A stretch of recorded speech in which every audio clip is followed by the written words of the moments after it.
emazulwini phezulu nasemhlabeni phansi linikwe mna lonke igunya. uYesu uyandididisa kwesi sahluko ngoba usekugqibeleni kwevangeli kaMateyu apha esiphakathini sencwadi nalapha ekuqaleni igunya akalivumi uba likuye.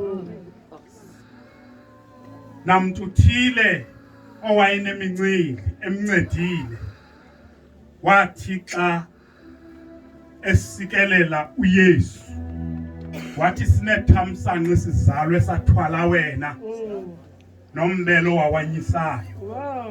Uthi uYesu cha, yithi wena banoyolo abalivayo ilizwi likaThixo baligcine, ngoba basenokuliva balishumayele futhi livakale kodwa bangaligcini. Emazulwini nasemhlabeni lonke igunya linikwe mna.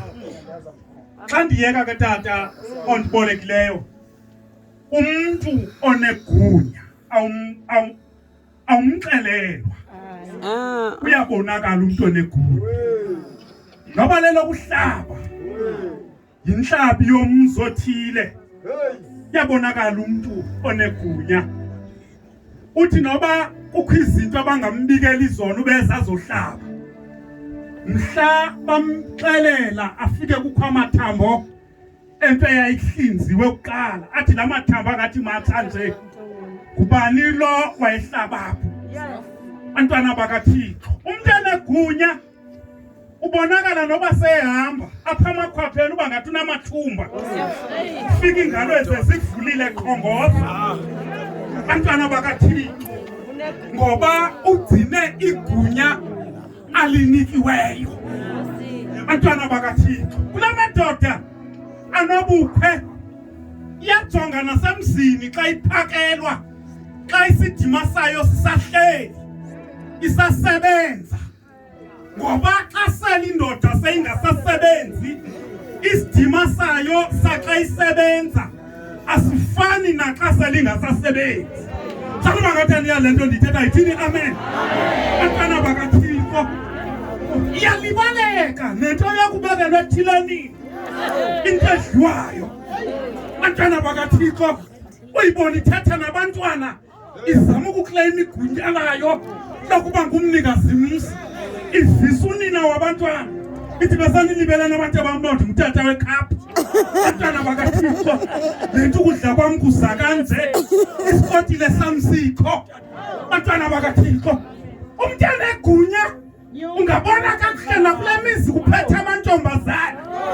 Bantwana bakaThixo, thina sisebenza emakhazini, bangabi bake bathule uzofaka intente, bathule bathi kwaka bangathi bizofaka phi.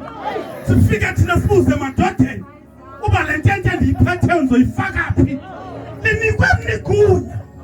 Bantwana bakaThixo, nithi niyichome niyigqibe kuzintombazana yalapha ephethe isithiko seMercedes, ifake izibheks, iphethe i-iPad. Bantwana bakaThixo, ewe ifike inijonge inganijongi ngaso, inijonga apha phezu kwazo. Umntwana egunya uyahluka kwabanye abantu, ejonga apha phezu kwezibheks, afike athi bafana nini abanisuka kwaqhuma, ndicela nimuvisele ntente ndibeke phaa indawo yeparking kaloku le kuthi udabsi wasemonti montata. Bantwana bakaThixo, atubatsha bugqibile, umbona unkabi usuqonda buvakele, umbona athi anyusa impumlo athathe lo mnwathi uyisele isibhesi zakhe endaweni yakhe. Bantwana bakaThixo, inikwe mnigunya, inikwe mnigunya. Apha emakhehlekazini ungabona kakuhle xa ngaba kuhlinzwa inkomo ngokwazazi uba nguyonqwemayo.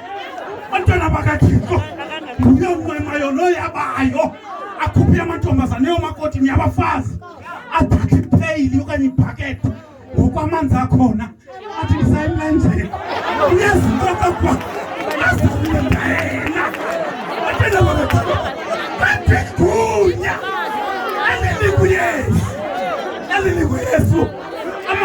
ndalicacisa kakuhle ungabona amapostile ekhitha esithiwe inqaba lomntu Yesu uthanda abantu bonke lenzani igunya ekumele into yokokuba sinika lona bantwana bakaThixo lokugqibela xa ngaba igunya bonke abantu abanamagunya bedibene ndawonye ayikho into engalunga ngoba uzova nomnye sithanda idli kwakho nomuntu ungivese ithanda idli kwakho and umntwana egunya ehlulwa nokukuzithoba ungava seyicela ihayikhe emntwini onemoto sengasenamandla kuba namoto athi hey man awundiphi ihayikhe apha kuwe hey okakaloku ndaba bakula accident hey senzenqena ukudriver ndinesinyala esilapha uyamvithoba lo muntu ube bethe ucela ihayikhe ngebe ugqibile kodwa zisimoto zigcwele yathi kaloku andikwazi ukudriver kuyangehlula bantwana bakaThixo amagunya njalo akafunwa nguThixo abokuqala boba ngabokugqibela ngaba bona ngabokuqala